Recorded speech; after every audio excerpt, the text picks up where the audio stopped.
Okay, let's call the meeting of the Urban Design Commission to order. Please silence your cell phones, and I'll call roll. George McChristian here. Jeff Struble. Here. Betsy Brunstetter. Here. Brian Fitzsimmons. Matt Guillory. Here. Wong Win. John Robeson. Here. Okay, that's quorum. First item, 2A, approval of minutes. If there are no questions or concerns regarding the minutes, we will consider them approved by unanimous consent. Item 6A, 500 Northwest 28th Street. Michael? Yes, the item before you this afternoon, 6A, is a continued item from the meetings of September 24th and October 22nd. It's a proposal for a two-story commercial building at 500 Northwest 28th, which is essentially the intersection of North Walker, Northwest 28th, and Paseo.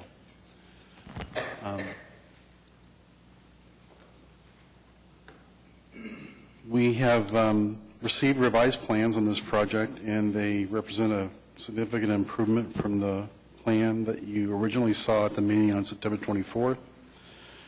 However, we have outlined and detailed in the staff report a number of concerns that we still have with the proposed project with respect primarily to some of the proposed materials, as well as the proportion and size and number of windows and fenestration shown on the north and east elevations.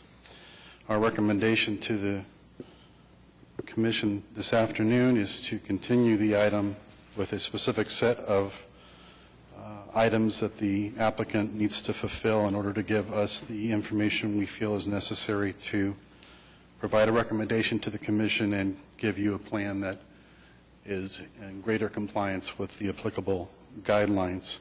I did want to point out that one of the items on in that recommendation is item B, which is provide a floor plan for the second floor.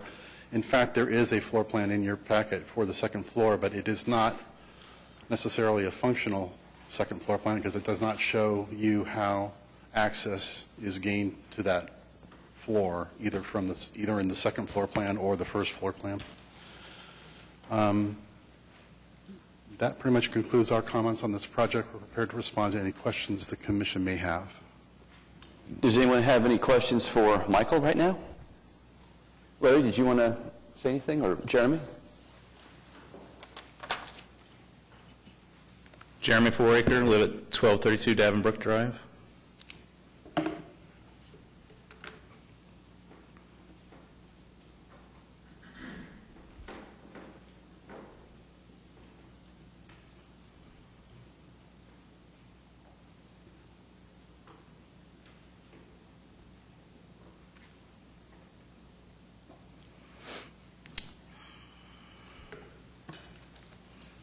Let's see. I am the managing partner and developer for this project, Paseo Development Company. First of all, I want to thank everyone for their interest and comments at the September meeting. We recognize the importance of this project and felt like that we took these comments very seriously and revised our proposal accordingly. We have drastically improved and changed our project based on these comments. We have reduced the scale and massing of the project, and we have reduced the windows for the project as well to make it more in line with the existing buildings and retain the continuity of the district. I do think it is important to note that we use the existing regulations and guidelines for our framework and our design. I'd like to highlight just a couple of these. The ordinance aims to maintain as far as possible the existing historical and architectural visual character of the area. I think the area is important here to note that our area around our building is very diverse with brick, stone, and cinder block buildings, which we did not follow that suit, like some of the area directly around us. It is suggested that the design incorporate some of the major elements of Spanish Revival style. These include the tile roofs, stucco facade, arched openings, parapet roof treatments. I believe that our design incorporates all of those elements of Spanish Revival into this building. Number 3 would be the Spanish adobe style buildings with the stucco, the simple lines, the parapet roofs are all used. I believe that the east and west buildings in our project are adobe style buildings, which is directly from the guidelines and ordinances. Maintain the setbacks consistent with existing buildings. We have modified that as well and brought the building a little closer and in line with the Avalon building next door to us, so I believe our design complies with that element. We have incorporated most, if not all, of the suggested elements into our design while trying to leave a little room for its own character. We believe that this design complies with the regulations and guidelines set out for the district and that our proposal should be approved by the committee today. We do not agree with the staff recommended changes nor the suggested continuance. It is noted that it was suggested for approval at the last meeting, and we made significant changes to the design and improvements to the design and feel like it should be approved today. It's also worthy to note that our investment in the area is going to be significant. It forms the basis of our belief in the district and also the future for the district. Our project is meant to be a gateway into the Paseo as well as serving as a bridge between the Paseo and Uptown districts. And I'll leave it for any comments that you have and also leave it for Larry for more detail on the design elements. Thank you, Jeremy. Did anyone have any questions for Jeremy or any response to his comments? Well, I do. First, I want to express everybody's enthusiasm, at least in our part of the district, for going forward with your project. And we recognize that you've been working very hard on it. There are some concerns, though, that we do have. Many of them have been, I guess, covered in the staff report. And I just want to go back to the sense of what the regulations are for on the Paseo. And the Paseo is a commercial district, and it is the one that led really this whole thing. It happened before the neighborhood district got approved and got registered. And it was one of the first comeback commercial areas. And it started in the 70s. So our historic district has already been modified once because there were too many intrusions. And an intrusion is simply something that not only doesn't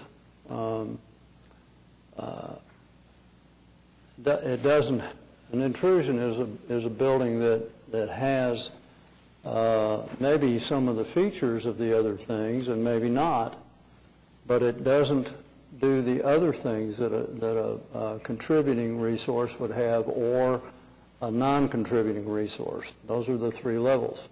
A contributing resource would have to be a historic building. A non-contributing resource would be a building that isn't historic but doesn't have its own, doesn't create a focal point of its own. And the street relies on this historic designation to continue as it has in the past.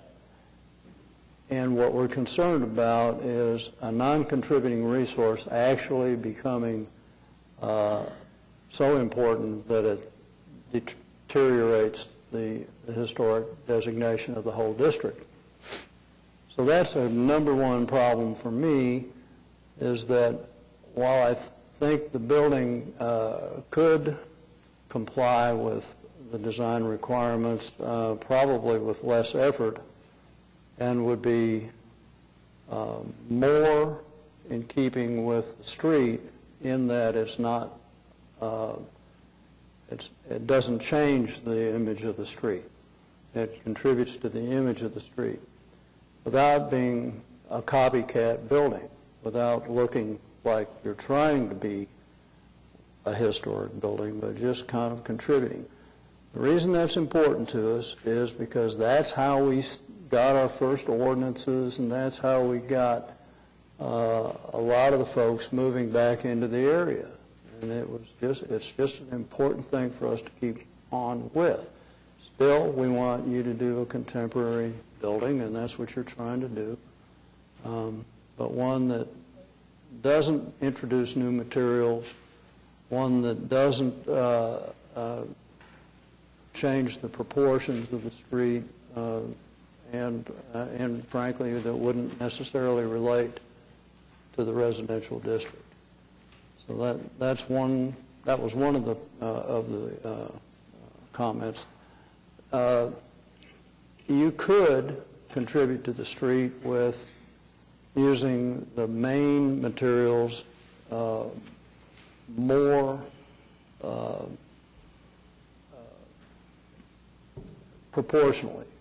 Use stucco's the obvious one, not interrupt it with new materials like stone that don't appear on any of those buildings, and use the same kind of fenestration that faces the street as opposed to the industrial windows, which usually face the back and the sides of some of the buildings. But the more gracious, larger glazing system that was really predominant on all the street buildings. That and the color schemes, which we don't know anything about yet, I think we could use a little more detail. We asked on the first meeting, we asked for a perspective, because I think a lot of people can't read the depth changes in the facade of the building, and when you look at the front, you think that some surfaces might be further back than they actually are, and they're right there on the front. I think that to the people in our district who are interested in this, not the architects and other board members that are around here, developers and stuff, I think they all can read the drawings pretty well. But I think since our constituents have asked for a three-dimensional view, I think that would be very helpful. And the second floor plan is important to us because, well, now we have one, but we still don't know. I think that's a valid point. We still don't know how you get on the second floor, and it might be that you might have to add a stairway or an elevator core or something somewhere that would show up on the street. So I think it's a valid question. I know that you'll solve it, and I know you'll get your building permit, and I'm not too concerned that you won't solve it, but I am concerned that you might have other things going on that make a change in this elevation. Once we've approved it, we're stuck. So I'd kind of like to get to see it first.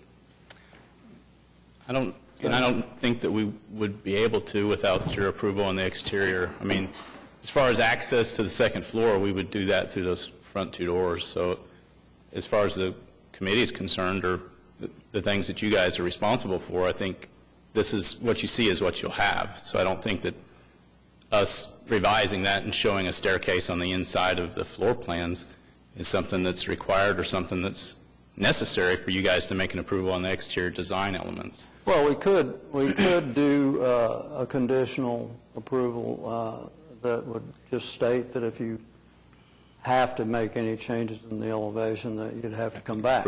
We'd be fine with that, for sure. We We felt like these windows were actually more Spanish Revival than other windows that we could have chose. Those are more expensive than just open pane windows, and I mean, I don't think that that's a major element for us to change. I think Larry even took from your building. I think you've got several of those windows on the front of your building. Well, we don't have them on the front. Well, yeah, we do. We have them on the front. You're right. But that building was, that if you had something like that, where you had the bay window and you had to use the industrial windows, I don't know if that would be too big a problem. What's the problem is how they design those. And if it's a sheet of glass with a bunch of little phony muttons in behind it, it doesn't have the same character at all. Sure. And so, it would be, we don't know what that is. We don't know what we're looking at. The reason I brought up the larger scale, the windows that most buildings have on the street, most of the commercial stuff that everybody really likes is a little one-story, stair-steppy kind of buildings with the larger glazing areas. They just like the openness of it, and people, that's what they think of. They don't think of these industrial windows. But, if you were interested in doing those and you worked them in so where they weren't the dominant element. Yeah, we felt like this was more Spanish Revival than those, so that's why we ended up putting them in, because we tried to meet the compliance and regulations of the district. They probably are in a residential kind of a deal for sure, yeah. Because there were, we looked around, there were several on front-facing buildings in the district, so that's, we felt like they were in compliance with the regulations, and that's why we put them. And this is a very important project, I know, for the district and for us, and we don't want to hurt any designation that the district may have, but we feel like the ordinances and regulations that we have to live by are clear, and that this design falls within that. The two Adobe-style buildings, the center building is a mission-style building, which is part of Spanish Revival, and stone, as noted in the staff report, is also an element of Spanish Revival. It may not be a common element, but it is an element, and not that we want this building to be common. So we haven't used anything that's out of context. We've revised it drastically from the previous submittal, and to us, the scale is right, the massing's right, the materials are right, everything's right. It seems like, based on the ordinance and the requirements that are set before us for what we have to deal with, that this should be easy to approve and falls completely within those guidelines. Pardon me. One of the things we asked for, this is a really complicated, you talk about the massing, this is a very complicated building as far as the massing is concerned. And the last time we met, we asked for some three-dimensional drawings to help us understand exactly how this would fit on the site and work with all the buildings around it. I went through all of my packet. I couldn't find any of that. Have you done that and you just forgot to submit it to us, or? I think we felt like adding the Avalon building on the structure kind of shows the massing that you can see, and then the different views from different angles kind of shows you the dimension. But I'll let Larry elaborate more on any 3D design that you guys may need. Okay. Jimmy, I actually had one question for you regarding the stone. The staff report goes into some length about the stone veneer, and it does point out that stone was used in the mission/Spanish Revival style, but mainly when it had adobe or stucco applied to it, and that the examples that you're citing of elsewhere in the area that it had stone, it's those residential and commercial uses are outside of the National Historic designation. So it seems that according to the staff report, that the stone is a real outlier. How wedded are you to having the stone veneer? I think it's hard for us to pull away from it because we think that it adds a lot of character to it. We think it brings in the mission style building, which is part of the designation of being a historic place, is mission Spanish Revival. I believe that hits the nail on the head right there, and it does. The staff report does say that it is used in missions. So it's not something we're not adding something that's not Spanish Revival. It may not be the most common characteristic of it, but it is Spanish Revival. I think maybe one of the misunderstandings is that we don't actually, in a historic district, we don't want new Spanish Revival buildings. We want buildings that are friends of Spanish Revival style, that are compatible with them. And so there's a subtle difference between the handshake of a building that is part of a district and feels like part of the district, and one that is the reason for the district. And I don't agree that that's a Spanish Revival style, but I can understand how you come to that with the kinds of guidelines that you've got. Mm-hmm. I'm not picking on you for that. I just, I've done a lot of Spanish Revival restorations, and this doesn't really relate to that. Mm-hmm. So you can take the little bits and pieces and put them together, but it doesn't mean that it's harmonious yet. Mm-hmm. I know that you can get there. I would dispute that it's. I just wouldn't hang your hat on it being Spanish Revival. It needs to be harmonious, and that's the main thing. I think the last comment that I would make about it is that if there is something more specific than the guidelines have, I think the guidelines need to be amended to say that, so we don't spend 5 or 6 months of our lives working on something that is not something that everybody wants. I mean, I believe that this meets the current guidelines. I believe that it would be a huge asset for the district. It'd be a very successful development. It'll bring a lot of attention to the area. It'll bring more business to the area. It'll do a lot of good for a lot of things. And to me, it meets the guidelines. Based on that, we're asking for approval. If the we can go back and forth about the stone, but I'll just tell you my personal concern is that it's pretty clear based on the research that staff has done in laying out what's in the Spanish colonial revival style, that stone is not a key element. And I wish it were. I wish this could be easier for you, but frankly, it's not a key element. Unless you're going to apply stucco or adobe to it. And there may be some stone, but it's used few and far between. Yet in your project, you're putting it on the front facade, front and center, over the main entryway. And I think my personal concern is I do not want this building to be an intrusion. We're kind of the guardians now. They moved that Tract 5 out of HP, and now Urban Design is overseeing it. And I think everybody here, and I know I would hate to approve something that we had clear heads up before we voted on it that it was not in keeping with the style, and we vote to approve it, and then it's later classified as an intrusion. That would be a catastrophe, in my opinion. So just to let you know where I'm personally coming from. Mm-hmm. Is stone restricted from the design of the district? Is it restricted? No. But the guidelines clearly state you should use those elements from the Spanish Revival style, and stone is not a key element of that style. If this were on a retaining wall or some smaller feature, we wouldn't be having this discussion right now. Sure. I think I would just recommend, I don't know how the process or even if it's actually needed, but just in my opinion, I think the ordinances are really very vague.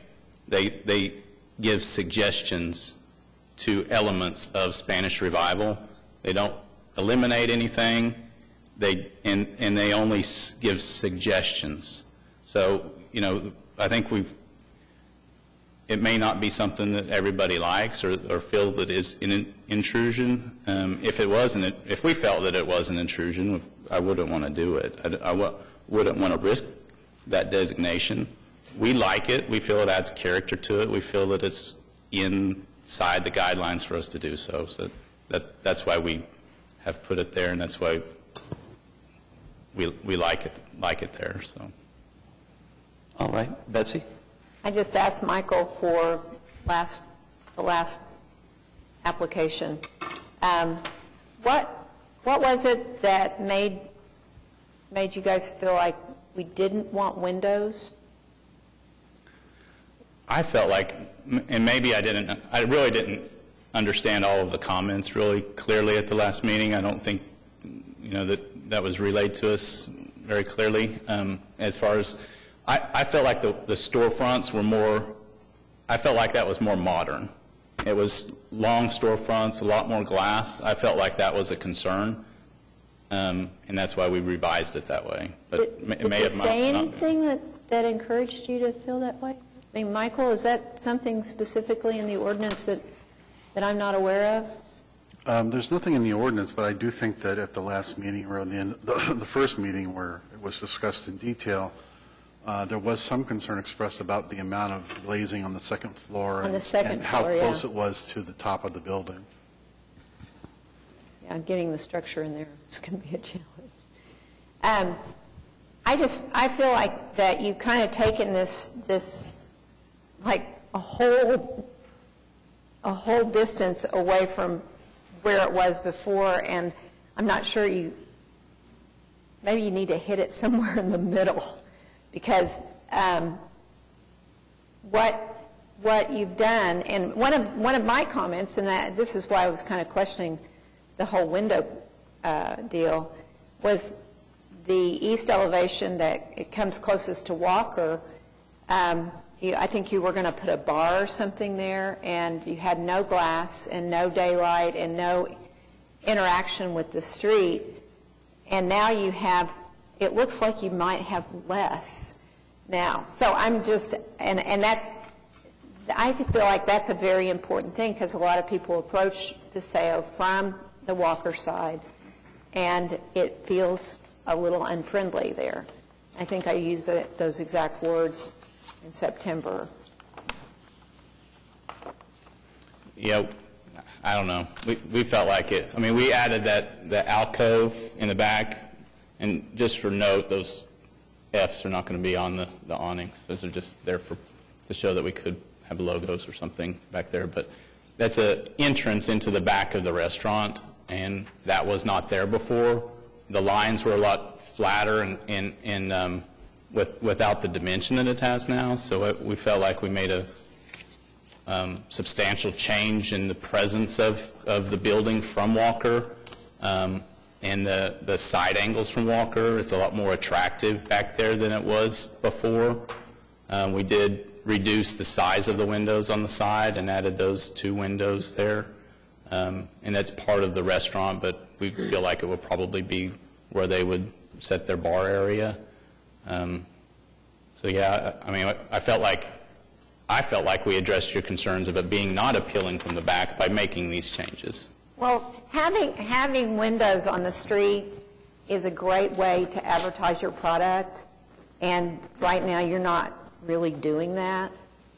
So There's really not a lot of, I mean, there's car traffic there, but I don't think there's currently any walkable traffic or sidewalks and things. I walk that very path every first Friday. You park on our parking lot and you walk that path? No, I park elsewhere, or I ride my bike, but Yeah, there's not a lot, there's grass right there that you're walking, maybe some sidewalk, but there's a lot of traffic there from cars. But yeah, I mean, we're planning on putting a sidewalk going around there to make it easier for people to walk from the back and from all the way from 23rd along Walker.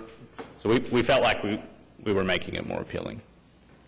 Do you not feel that way? no, I don't.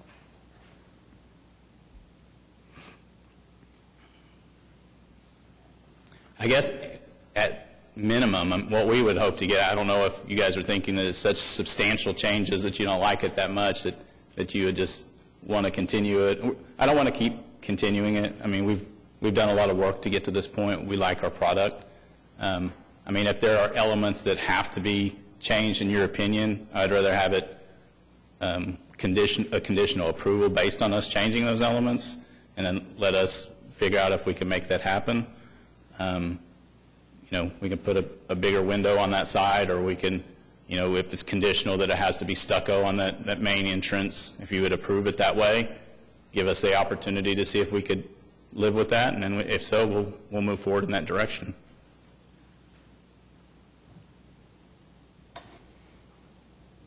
Anyone else for Jeremy? Okay. Thank you, Jeremy. Thank you.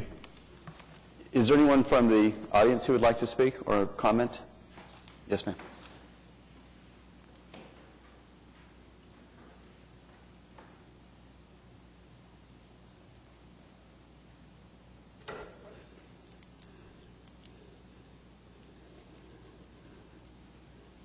I feel like this should be notarized. Maybe.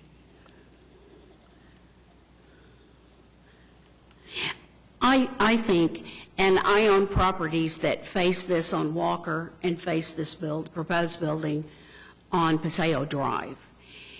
And I think that some of the changes they've made are a great improvement over last time. It's hard for me to evaluate the whole property, and of course I have personal opinion. I'd rather the wire not be there, but at least now my gallery isn't facing a wall of wire. But I wonder if it was continued and we came up with a 3D drawing of how all this would really look, if we would have a better understanding of the project. They have demonstrated that they're willing to make some changes. It's just hard to see how those changes will be implemented. So I recommend what staff has recommended, essentially. Okay, thank you. I would echo, again, personally, I think this design is improved, and I do see you're taking to heart some of what came out of the prior meeting. I think there are a few sticking points that I've already mentioned for myself that I won't touch on again, but I would like to point out that last meeting, it seemed a number of people, as they are today, were asking for some type of rendering to give a three-dimensional feel for the project, and it seemed like that was going to be forthcoming. And if we're trying to cross the finish line, it seems like that'd be a great thing to do to try to get there as quickly as possible. Obviously, we don't have it, but is that something that we could count on if we were to continue this again?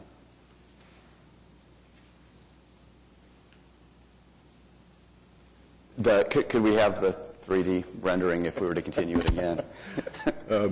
Larry Pickering, 312 Northeast 37.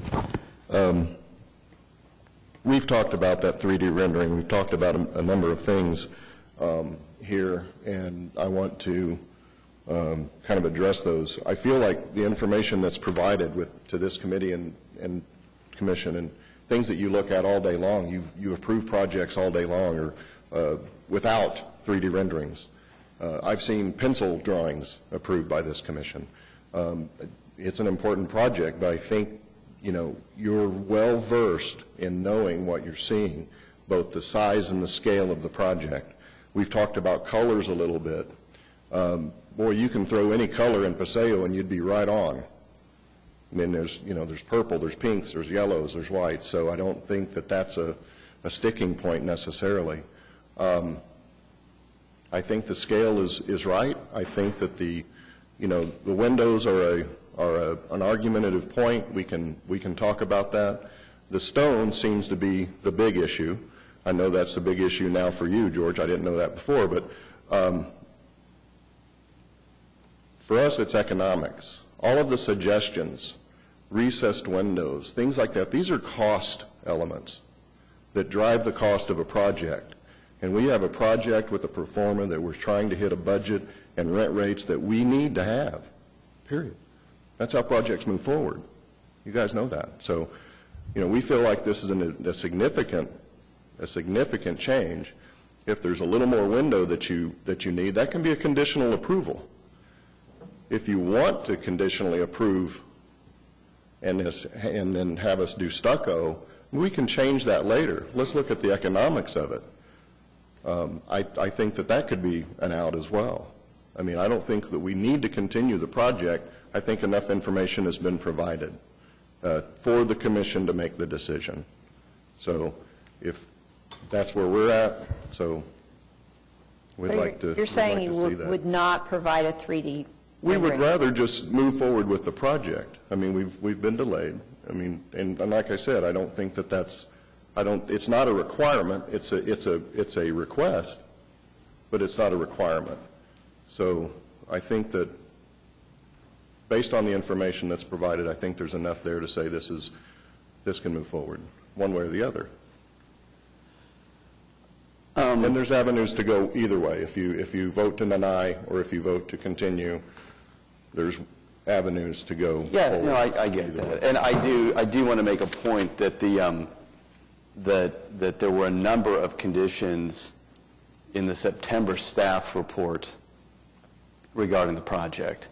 So I think to characterize it as you were approved by staff is a mischaracterization.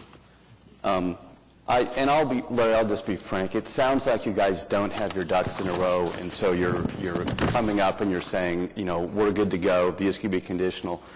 I watched the tape of the September meeting just this morning, and at least 3 people, maybe 4, asked for a 3D rendering, and every time someone asked for it, the answer was, yeah, sure, no problem. But now it's not here, and now it's no. It is a problem. We don't feel we need to provide it, and the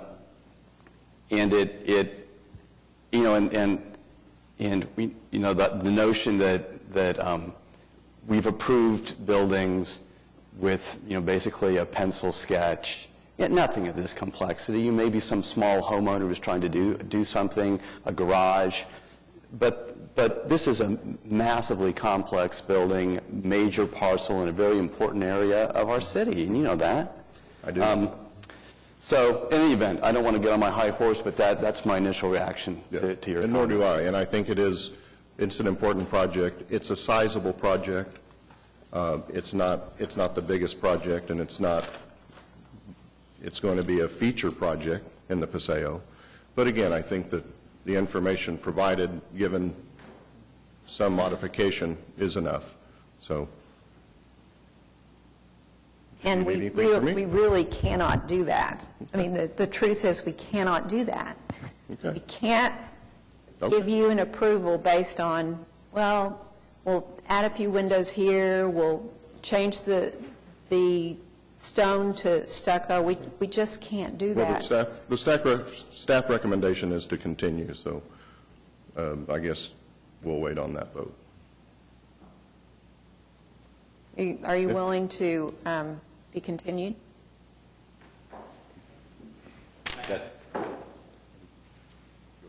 I think if you guys would like to continue it, I want to be very clear. I think there was supposed to be an email, I don't know if we ever received it, of comments from people. I mean, I don't want to come back here with just take this design, here's your 3D, now you can see it better. We still don't like it. I don't want to do that. If you do want to continue it, I want to be specific about what it would take for us to get an approval. Is that changing the windows, removing the stone, redesigning the whole thing? I mean, what would it take to get an approval? If you want to continue it and give us those comments, I think we would. We don't want to accept that, but we would, and we would take those comments and we would revise a plan that would work, and we'll bring it back to you with a 3D rendering, and we'll get an approval on our next meeting. But I want to be very clear about what it would take for us to get an approval. I think that's a fair request. I think some guidance and direction. I think some has been provided here, but I think that in an effort to kind of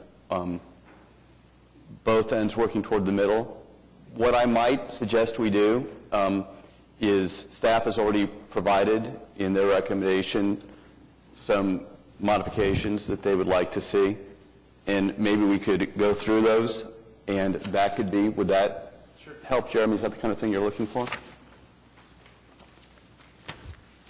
Okay, so if we're looking at the staff report, under staff recommendation item, it's E1A, provide an illustrative rendering of the project showing the proposed color and materials. I think that's the 3D rendering that we're all asking for. Provide a floor plan for the second floor showing ingress, egress, etc. Let's discuss this. Improve the window proportions at the first and second floor on the north elevations. Because I'm not sure about that one. Michael, maybe you could tell us a little bit about your rationale behind it. Well, I think the biggest thing is that the windows in this area here, they seem perhaps a little large, and then they have this big blank piece of facade right here, and then that's really essentially it on the north facade. And then on the east facade, we're, I think, echoing the comments that Commissioner Brunstetter made, which is we think that probably should be some more glazed area on this portion of the building that is abutting closest to North Walker. I don't think we have any significant concerns about the windows on the west elevation here or on the south elevation, which looks like this and faces the parking lot. Perhaps there could be some more windows added here, but I don't think it's as significant a concern as it is on the north elevation. And I'm not sure what comments or concerns the Commission may have in this regard, but that was just kind of the starting point for us, that we felt that there was a little bit too much blank wall facade and that the windows might be a little bit out of proportion. Right. I'll let Commissioner speak to this. Personally, I kind of agree with what Jeremy was saying in terms of looking at the glazing up and down at Paseo.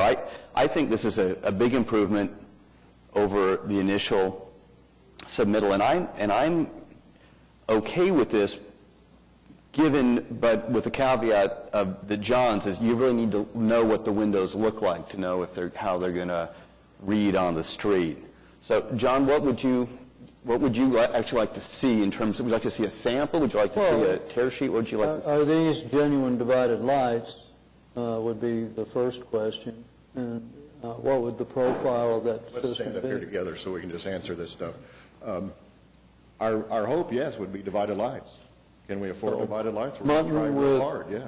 Mutton dividing the glass. Absolutely. That's what we'd love. We'd love that, if we can provide that. But again, economics are going to drive a little bit of that, and we're going to have some. So there's a possibility that you'd have to go, because of the economics, you'd have to go to with just an open glazing with no divided light. We would not want to put in, fake muttons, behind. Well, that's an important distinction. I appreciate that. Absolutely. And then on the to Michael's point on the blank wall thing on the north side, we're in an arts district, and on the site plan, what is in front of the coffee shop here is basically a garden area.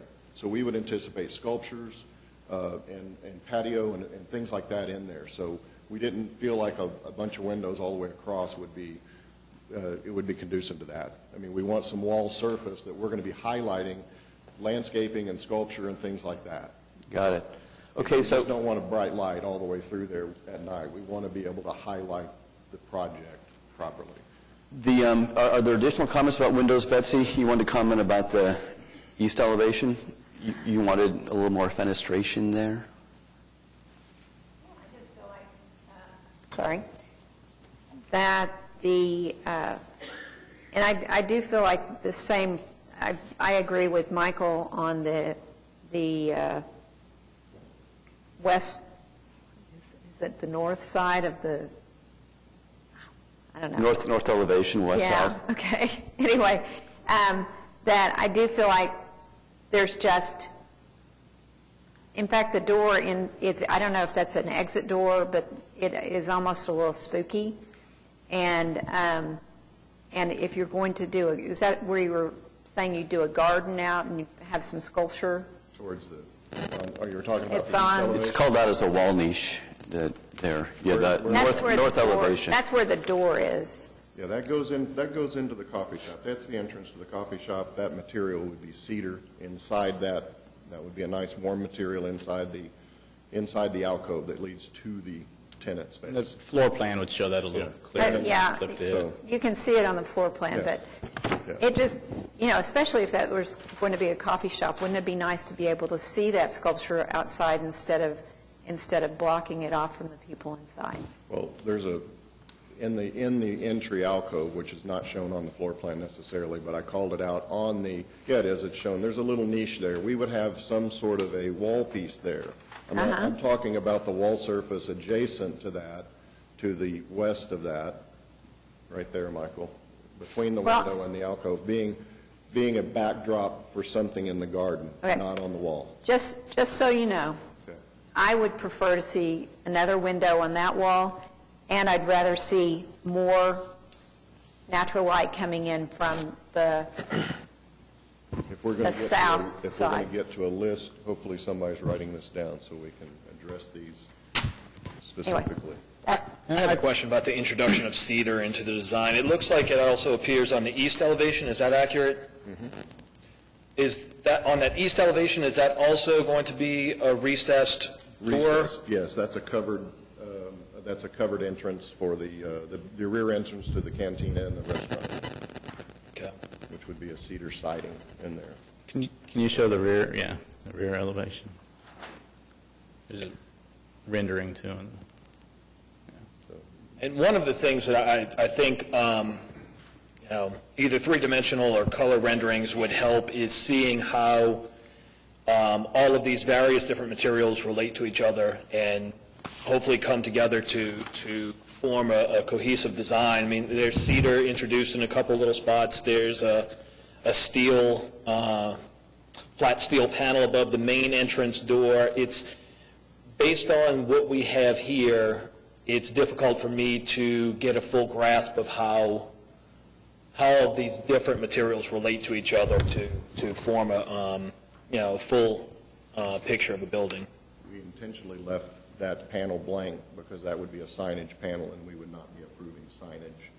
We would just anticipate that to be a sign panel for the restaurant, for the main tenant of the restaurant. So Okay. that's why that was intentionally left blank. We also removed what appeared to be a sign above the coffee shop canopy. We have removed that for the same reason. So I also have a question regarding windows, not the windows in particular, but on the north elevation, the western window appears, it says it has glazed tile accents above it. Is that consistent for all the windows throughout the structure, or is that strictly for some of them? It does not appear on the east elevation. it's on that side of the building, on the west end of the building is where those accents occur, Matt. Okay, so just to help me understand, is that to help further the concept of three separate buildings, which is a new concept this month as opposed to the, okay. Right. oh, one thing to add about my opinion on the windows, and everybody has their own opinion. Your new illustration of the windows on the second floor is much better than last month's. It looked like something in, on the bay in San Francisco. One of the reduce we want to do, make them individuals and get Right. them separate. Good. Okay. So that aspect of it is fine, the second floor, but maybe look at adding some more windows on the front or the side. I think that's where we're coming down. Is Anybody else? it better to have open glazing than the crossbars in there? John, what do you think? I'm going to look to you. As being from the district, I'm going to look to you in terms of what's your opinion about the About, windows having open glazing or... well, I think on the ground floor, it makes some sense. I don't have a particular problem if they're going to do real divided lights. Again, it's more noise and less, the more materials you use, the more complicated it gets and the harder it is to get them all to kind of come together. And so maybe the continuity of the design with the stronger window element there, maybe that's a better deal. I do know that people up and down the street like the bigger windows, and they like the opening and the warmer look of them. People seeing in to the area, I think that's what I've heard people say. And I can't, I'd rather see the bigger windows myself. You would rather see a storefront type? I think I would, yeah, at least on the ground floor. I think when you have smaller windows and there's no division, they look a little bit kind of blank. Okay. But that's just one of my concerns is that we have 3 buildings, and I just now heard that it was a concept, that was the idea, and that's an interesting idea. I've been trying to make it look more like what was done up the street, where they're all kind of related and hook into one another, and the proportions change, but not dramatically. By up the street, do you mean the Paseo Plunge, or do you mean? Well, you just get up on the, say, on the north side, and even on the Paseo Plunge was in fact an intrusion, and in fact, so were the other industrial buildings. They were intrusions, but they were considered compatible. They didn't detract from what made the district look good. And I think that it would be more graceful and a little prettier and a little more opening, welcoming if it didn't try to be 3 different buildings, but tried to lock in with one another. They could be the same. I mean, you've got to have a second floor. You've got to have a certain amount of space on the first floor. I can see articulating that. I don't know that if 8 inches or a foot is going to articulate that second floor from the tower to make that tower look like it's worthy of being a tower. But I think if it was a little less dramatic and a little more integrated, it would be more pleasing. I don't know how to put that into words that mean anything to anybody else, but it means something to me. I'd like to echo part of what John's saying there. The concept of this being 3 separate buildings, I think, is a little bit of a departure from what we looked at 2 months ago.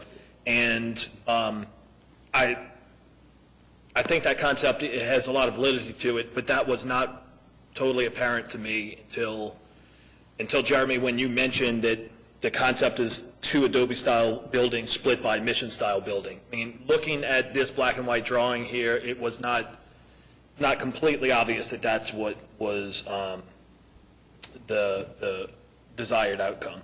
Is that, in your opinion, is that an improvement? I mean, we felt like the massing, I felt like the massing was the major concern at the last meeting, because we had a brick town style building, or whatever, people wanted to call it. It was a lot larger presence than is here today. So we moved the office around and changed the elements and changed the depth of it to make it add more character, which fits in our opinion, fit in better with the district. It kind of evolved that way, Matt. That's what happened. And I can totally see how you would get to that evolution, and strictly speaking, for my own opinion, I think that as a concept could be better than just one large building like we had in the September meeting. It's a little bit hard to say how well it all comes together until you see, for me, the 3-dimensional and the color. I mean, Larry, you mentioned, you can pick any color and it fits in with Paseo. What I want to see is how it fits, how those relate to this building, and how the 3 different buildings work together to achieve one cohesive concept that is adding to the district. We would probably avoid purple and green and pink, but we can address that. With that being said, I would like to... Okay, wait. I'm sorry. I got to interrupt you. I want to power through this list. I think Jeremy had a fair request. I want to give him some actionable stuff. So We've just finished C, window proportions, and we talked about increased fenestration, and you also heard that storefront would be acceptable on the first floor. Yeah, I think it would. Okay, Michael, on D, revised materials and recessed depth of windows. Can you talk a little bit more about that? Not for where the commission would fall on this particular point, but the point we were trying to make here is, I think the first part is materials, and I think that gets to, I think what you were talking about earlier as to whether it was true divided light, whether we were talking metal or wood, those kinds of things. And we didn't really have a lot of detail in the materials that were presented to us as to what we were working with respect to any of the windows. So I think some of the comments that had already been made about the materials on the windows addresses that part of the point. Okay, so for D, can we suffice to say we want clarity on the windows and we want to know what the materials are and we don't want a lot of if we can do it or... The recess, the second part was the recess depth, and we were talking about trying to maybe perhaps inset the windows a little further so that it would give the appearance that the walls, the exterior walls were, had the thickness that is common to the Spanish Revival style. I don't think that we're... See if you can get them. Okay, Michael, 1 second. We just lost quorum here. All right.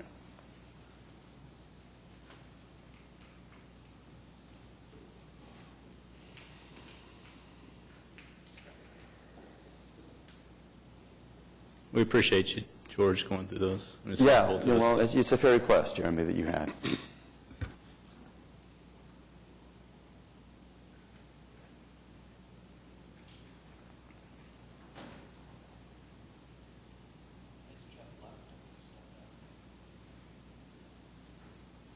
I don't know.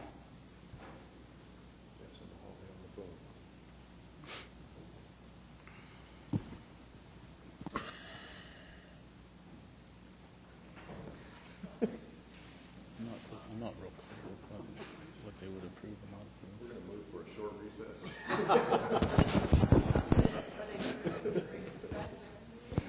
Are they bringing food back, or?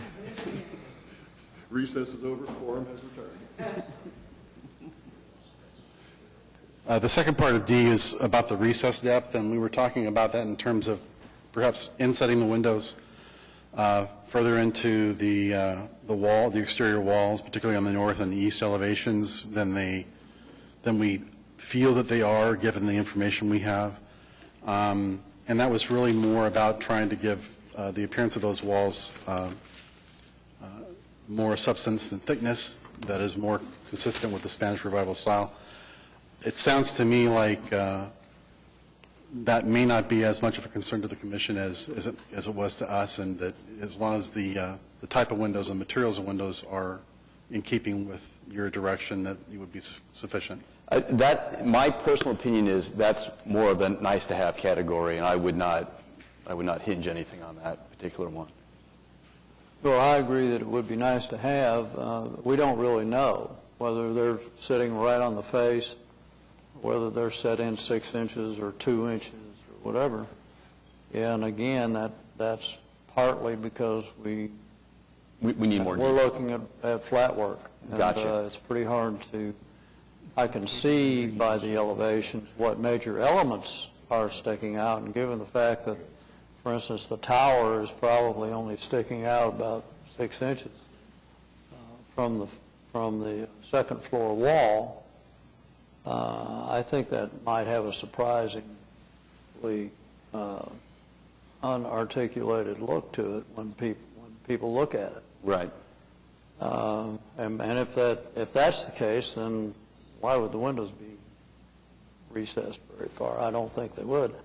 But I do think it would help the appearance. I think your staff was right about that. That's one of the things that people see. Everybody looking at the window, but what they really see is the wall with penetrations.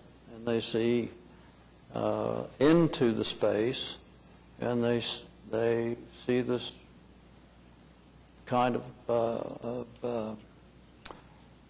substance in the building skin. And I don't know if we can ask anybody to copy all of that or or if, I mean, I wouldn't want it copied. You could express it without copying it, but it would help. Okay. And I think the other thing that I think I heard other people say is that the continuity would be nice if we could improve the continuity between the three modulations of the facade. I think that might be helpful as a specific. We would look at that. I know Larry knows how to do detail that. a little Right, bit, so- But it would be, again, it would be a function of economics. I mean, we're building with stud walls and, a framework and everything. We would address that. I got that, but Larry, what I would prefer, if I may, what I would prefer is for you to say, rather than we'll try to do this, but we don't know. I'd rather you come and say, we looked at it, we can't do it. It blows our pro forma, so we got to go with Plan B. That's what I'm saying. If we put it on the list, we'll be able to address it. Gotcha. And say, this is what we can and this was what we cannot do. Gotcha, okay. Let's make sure it's on the list. Okay, item E, delete the metal mesh inserts in the patio fence and replace with decorative iron, or revise the wall to be shorter. So this is something that Ms. Belt commented on in September, and I agree with it, the mesh. Can you do something else with the mesh? We could, and Jeremy and I talked about that.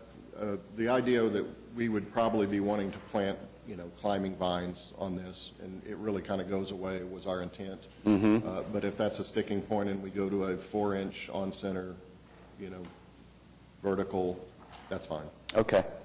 And then F, eliminate the proposed limestone, replace with stucco on the entry and pilasters. That's, how I feel about that. I don't know if other people agree or disagree with that. But, I think if we get through this point, we're going to have to present it to you both ways. okay, We would want to do the limestone, okay, and we'll show that to you and do that. okay, fair enough. Any other comments? Okay, do we have a motion? Let me just ask you, if we make a motion, when would you want, yes, we have a quorum now. When would you want to come back with this? The next meeting, whatever that is. Next meeting is December 17th. We would need all the materials that are necessary to hit the points that were just listed by next Tuesday. By next Tuesday. You want to go for it? Let's go for it. Okay. So we have a motion? So move. That's all I ever say. I move we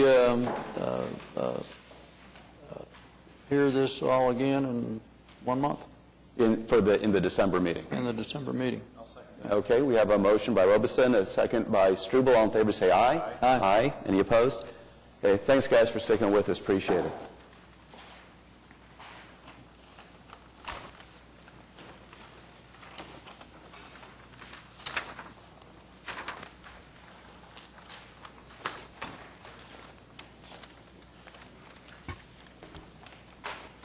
All right, 6B, 622 Northwest 7th Street. The item before you this afternoon under item 6B is a proposed single-family residence at 622 Northwest 7th Street. We've done an analysis of the proposed project with respect to the applicable guidelines in the downtown design district for the cottage area and identified all the applicable measures that are in compliance, as well as a couple that we felt are not in compliance. The first one being, I guess, the demolition of the existing residence. As you know, with respect to the cottage district, we bring all the proposed demolitions of single-family residential structures to the commission for their consideration. And we've again identified the two same guidelines that apply when a demolition is proposed and laid out for you the particulars that relate to that proposed demolition, as well as a brief synopsis of what the applicant is indicating are the defects with the existing structure that apparently cannot be addressed. Secondarily, the proposed structure is a single-story residence, and under the current regulations that we have in the code today, there is a minimum height limit that applies in this area, and it is 2 stories, and this proposed project is a single story, so it is not in compliance with the current regulations with respect to minimum building height. This is a regulation that we've been paying a lot of attention to lately. We discussed it in pretty good detail with a group of residents and property owners in the Cottage District neighborhood last fall when we did a survey of their issues and concerns with the way that the design review process works in the Cottage District and the regulations they feel are a problem for them. And I think this is one of the areas where both staff and the residents and property owners that were present at those sessions and provided us input in those surveys, we all agreed that this is probably something that needs to be changed with respect, probably specifically to the Cottage District itself. And it'll probably be one of the things that is, it picked up in the next go-around of revisions for the downtown design review, the guidelines and regulations that are applicable in the downtown design review district. We don't have a timetable for that revision at this point in time, but under the current regulations, a variance is required, and we've made the case, I think, for the Commission to support a recommendation of approval of the variance to the Board of Adjustment, and we're prepared to respond to any questions the Commission may have on the details of the project. Okay, terrific. Thank you, Michael. Does anyone have any questions for Michael at this point? Okay, thank you. Randy, did you want to speak to this a little bit? Well, it's my project, so I'm here to answer any questions or that You just want to speak briefly about we'll probably look at the demo first and then the house. Okay. Talk about the condition of the duplex, if you would, please. Okay, this duplex was built at 2 different times. The east half was built first in early 1900s. I don't know the exact date. Maybe the teens. And I did got under the floor and looked through the crawl space, and it actually has just a dry stacked sandstone foundation. The other half has a concrete foundation. It was built in the 20s, I believe, late 20s. So I believe it was initially built as just a little, very narrow house, and then they added another side to it to make it an income-producing property. The west side is actually sitting right on the property line. But there's nothing about the house to recommend it. It hasn't been maintained. All of the systems, the electrical, mechanical, they're just gone. The garage is falling down. So I don't think there's anything to recommend keeping the house. I wouldn't want to put a lot of money into restoring a house with a sandstone footing myself. Okay, excellent. Any questions for Randy about this issue? I will say, just as a quick aside and maybe a little bit of comic relief, that I decided to do a little bit of research into sandstone foundations before I came here just to find out about repairing them. And what I discovered is that Sandstone Foundation was actually a well-known nudist camp in Los Angeles area in the early 70s. So if you're going to research that, don't do it at work. Okay. Is it still around, I wonder? It's not. It was, remember the novel Thy Neighbor's Wife, written by Gay Talese? Anyway, that was about the Sandstone Foundation. Okay, no. I've learned a lot, probably too much. Okay, having said that, are there any questions or motions regarding the demolition? My personal take on it is I don't think this is a significant structure. I think the Sandstone Foundation really limits any type of potential future use. So I don't have a major issue with it. I don't know if anybody else wants to speak on it. I motion approving demolition. Okay, we have a motion by Guillory. Do we have a second? I'll second that. Second by Struble. All in favor say aye. Aye. Aye. Any opposed? Okay, the demolition passes. Okay. And we should say that We also have a letter that was handed out in support of the house and the variance requests from Jessica Nelson. Randy, I didn't know if you wanted to walk us through the house real quick or the design. Okay, I can do that.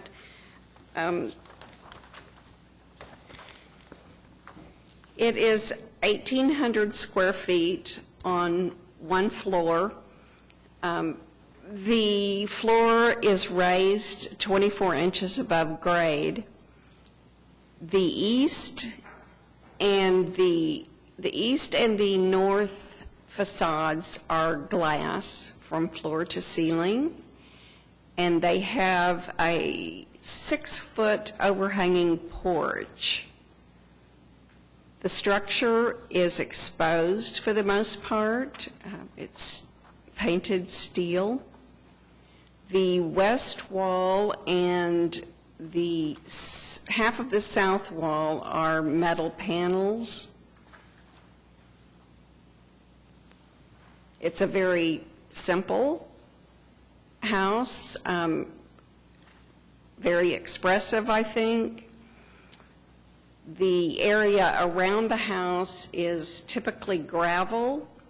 There'll be some sculpture cord in there. In order to afford privacy with this glass, I mean, of course, we're installing shades on the inside behind all these windows. But also, on the east side, there is a 7'4" masonry wall to give the occupants some privacy. And then the garage, which is detached but behind the house, also helps to create a secluded yard. Has a flat roof, of course. Do I need to discuss this ordinance glitch? I'm not sure that you do. Okay. Let me ask you this. Did you raise the house because of code or just for aesthetic, architectural? No, I raised it for aesthetic reasons. Okay. Yes.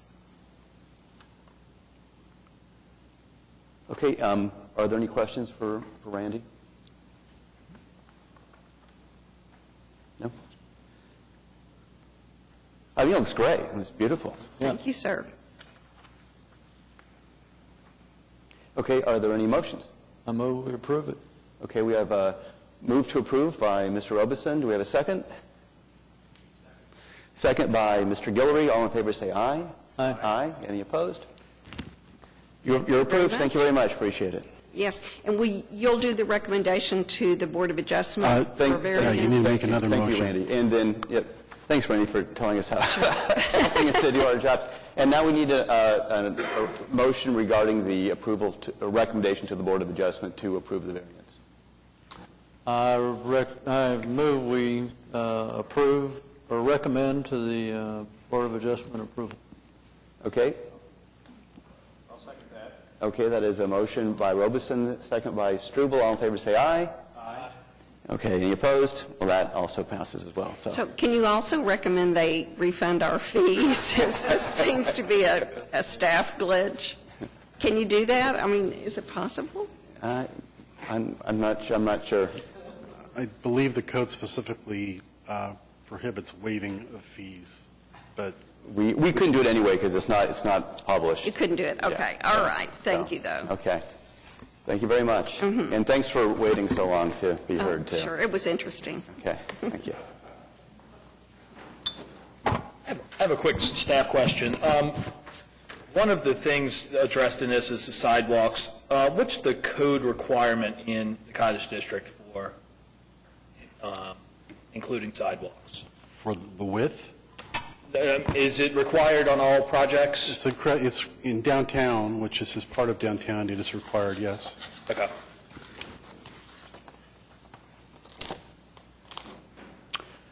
All right, the next item, 8A, administrative approvals. Michael, any of these that you want to call out? This is our friends at the Coyotes again, 730 Chartel, and they had to come back to us with some revisions to the front facade as a result of the collision of that vehicle into the front of the building. And they lost, I think, the sill underneath the original glass, which they were planning to use, and so they've changed the front storefront glass. And then also, in addition to those changes, they are now proposing, they proposed and received approval on the signage for the project, both on the front facade facing Northwest 23rd, as well as the west facade facing Chartel. Okay, thank you. And B1, the Planning Commission update? Yes, you may remember we had a SPUD at your last meeting, and we recommended approval of that SPUD. The Planning Commission heard that item on October 23rd and in turn recommended approval of the SPUD to the City Council. We understand that the item is scheduled for the City Council consideration on December 16th, and we've done what we can to make sure that we don't delay this till January, so you should see the CA that goes with that SPUD on your agenda for December 17th. Okay. Okay, excellent. Do you have any further comments? We have the workshop coming up. Paul, what's the date? Paula, the date? December 12th for the commissioner and committee member training. It's something that I think we've done in the past more in a piecemeal fashion. I think this time we've taken an approach where we're inviting commissioners and committee members from all the design commissions to attend at once to get the benefit of hearing everybody's questions and concerns and getting direction from staff as well as municipal counselor's office on certain particulars with regard to the way you conduct your business and how you do your reviews. So looking forward to having that training on the 12th, and hopefully that many of you can attend that. Okay. That's all we had for our comments. Okay, excellent. Any comments from the commission? I have three quick ones regarding staff reports. One, Michael, I thought you did a great job on the Paseo staff report. You really covered very thoroughly all the key issues, I thought. The second was a question I had. Sometimes something comes before the commission and there are letters either pro or con, and it gets continued and to 1 or 2 months, and we lose that paper trail. Well, the staff report summarizes what the prior staff report was, but we don't have a way of knowing what people felt in terms of the letters. We can always, I guess, keep them ourselves and refer back to them, but is it too much trouble or is it hassle to include any type of correspondence or anything like that? Not at all. Okay. We'll keep bringing those forward to you every time it's brought back for the commission. Okay, thank you. And the other question I had was an issue that I've been thinking about, and Jeremy said something that made me think about it, and I was talking to one of the planning commissioners a couple months ago, and they said something similar. I just wanted to mention it, that when the staff report is written, if we are appealed to the BOA or to other places, many times all they have to go on is the staff report. So when the staff report recommends approval with so many conditions, many times that's used to show or to hint at there was some approval by staff or there was some approval someplace. Yes, and the conditions tend to get forgotten. So the planning commissioner was telling me. So I wonder if when we write those, if we don't put recommend to approve with the following conditions, we can think of some other language that I'll leave up to you if you think this is a good idea to say, to continue until these conditions are met, or something where someone could not take that report and say the word approval is here under the staff recommendation. Well, I think part of the problem is that sometimes applicants will take an approval that has conditions on it, and they will appeal it based on the fact that they don't like some of the conditions. So even approving the project makes it eligible to be appealed. I agree. I just think that's a difficult. I'm not sure what kind of verbiage we could come up with. I can certainly talk to Lisa about it, and I can relate your concern to her about that, and we can see what we can come up with. Hopefully, we'll continue to work with our applicants to the point where we won't have to cross that bridge at the hearings any further, and they'll all be either denials or approvals. But Right. I think conditional approvals are fraught with difficulty because our memories fade, for one thing. Right. And sometimes they come back in 3 months. And, when we approve with conditions, we never hear about it again. So we don't know what's going on. Right. I think that's a good point. I think we shouldn't do that. So, yeah, talk to Lisa about it. At the very least, if there are conditions that we know they cannot satisfy during that very meeting, we could say continue, because we would have to continue it for that condition to be met. Right. well, and the commission does have an option in that situation where they can continue it, and if it's a significant enough concern to the commission, they can continue it and have it brought back. The only situation where you would be approving it with conditions would be if you felt comfortable that staff would be able to Right. determine compliance with the conditions that you Right. set forth. Right. So that would be the distinction, I think, so. Right, and that type of distinction, I think, is made in the meeting where we kind of gotten the ball to the, almost to the 1-yard line, and we say, okay, as long as you bring these materials into staff. And that's one thing. I'm just talking about when it's actually written in the report. I'm concerned that one of these times someone's going to use that to try to imply approval when approval was actually not forthcoming. Well, I think in this case, at least we got it right. We did recommend continuance with conditions. Yeah.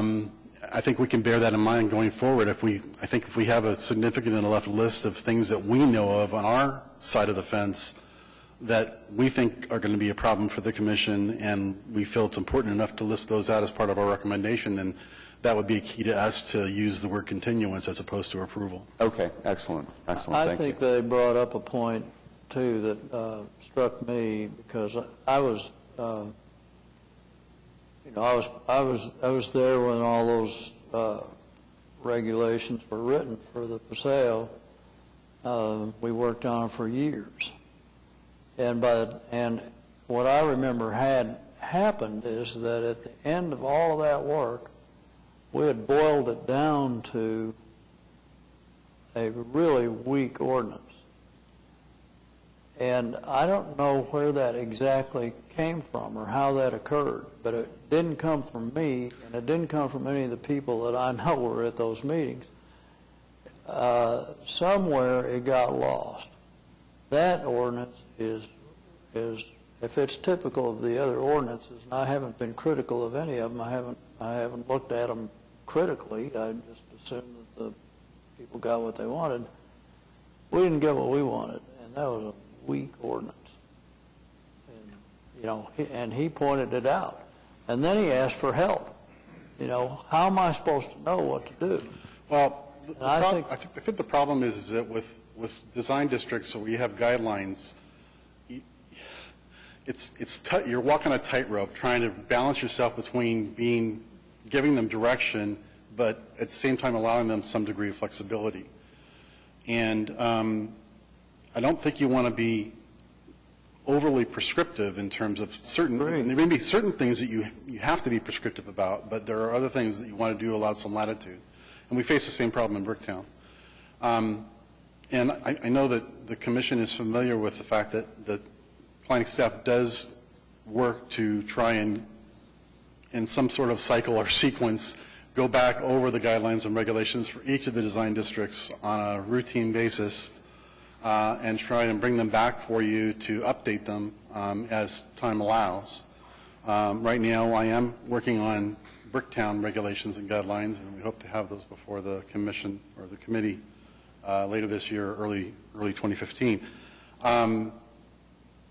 Next on my plate is to do urban design, and I think urban design, apart from downtown, which is another part of your purview, particularly with respect to the cottage district. I think that's probably one of the weakest set of guidelines that we have anywhere in the design districts. And when time allows, I hope to throw myself at that with a vengeance and bring something back to you that you gives you a good feeling about giving applicants an appropriate amount of direction. Well, I'm sorry? No, urban design. urban design. And, you know, that is going to be a tough nut to crack because it is so diverse in its application. Yeah, There's I going to think- be all kinds of building types. One of the things we'd like to do in a perfect world is probably come up with guidelines, individual guidelines for Plaza, for Capitol Hill, for Asian, for all the Right. pieces that we have to work with, because it doesn't make sense to, use the same set of guidelines for all those different and diverse places. I don't know though whether we have the manpower to do that this time around, but we are thinking about it.